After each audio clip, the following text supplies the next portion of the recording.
আজকের পর্বে আপনাদের সাথে ভীষণ মজার একটা কাবাব শেয়ার করব। আর এটা মাছ বলেন, মাংস বলেন, সব কিছুকে হার মানবে। মাত্র 20 টাকায় খরচ করে এরকম মজাদার একটা কাবাব আপনাদের সাথে শেয়ার করব। হে এভরিওয়ান, আসসালামু আলাইকুম, welcome back to my new another cooking video. আজকে আপনাদের সাথে আমি শেয়ার করব কাঁচা কলার মজাদার কাবাব। তো চলুন কিভাবে রান্না করেছি আপনাদের দেখাই। তো প্রথমত এখানে আমি 2টা কলা নিয়েছি, আর 2টা কলার দাম ছিল 20 টাকা। তো এই কলা দিয়ে যে এত সুন্দর কাবাব হয় সেটা আমার জানা ছিল না। তো ভাবলাম যে কাবাবটা যেহেতু বানাবো আপনাদের সাথে শেয়ার করি। তো প্রথমত আমি এখানে 2টা কলা নিয়েছি, নিয়ে একটু মাঝখান দিয়ে এইভাবে কেটে নিয়েছি।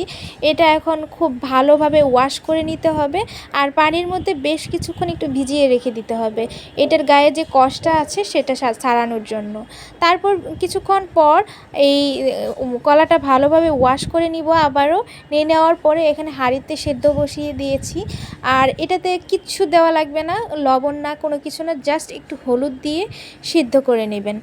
এটা খুব সুন্দরভাবে সেদ্ধ করে নিতে হবে, যেন একটু শক্ত শক্ত না থাকে। বেশ একটু সময় নিয়েই সেদ্ধ করে নিতে হবে।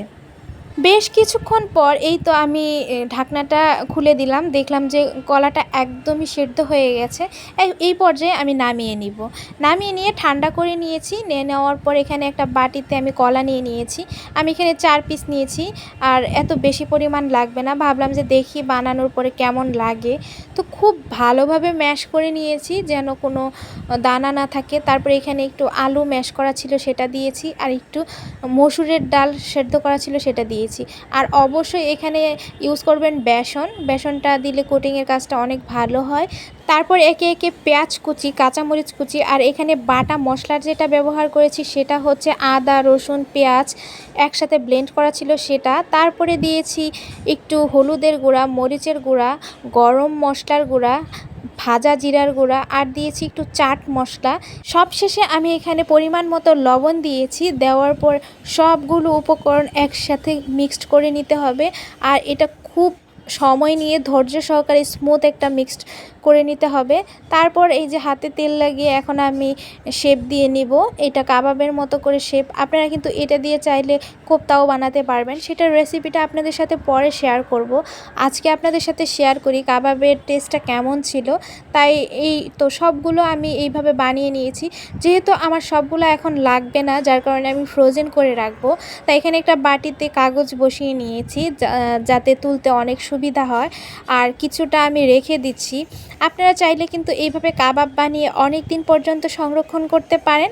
আমরা যেমন গরুর মাংস, তারপরে মুরগির মাংস, মাছ, এইসব কাবাব বানিয়ে রাখি, আপনারা চাইলে কিন্তু এই কাঁচা কলার কাবাবটাও বানিয়ে রাখতে পারেন।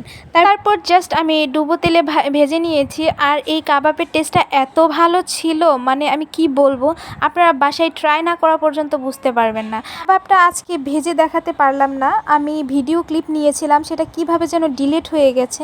তো যাই হোক, এটা ডুবো তেলে ভেজে নিয়েছি। নেওয়ার পরে আপনাদের ভিতরটা দেখা এটা কেমন হয়েছে দেখতে পাচ্ছেন। দেখে অনেক বেশি লোভনীয় লাগছে না? এটা দেখতে যতটা সুন্দর লাগছে, খেতে কিন্তু তার থেকেও অনেক বেশি ভালো লেগেছে। আপনারা কিন্তু বাসায় একবার জন্য হলেও ট্রাই করবেন। তো আমার এই ছোট্ট ভিডিওটা আপনাদের কাছে কেমন লাগলো অবশ্যই কমেন্ট করে জানাবেন। সবাই অনেক ভালো থাকবেন, সুস্থ থাকবেন। আল্লাহ হাফেজ।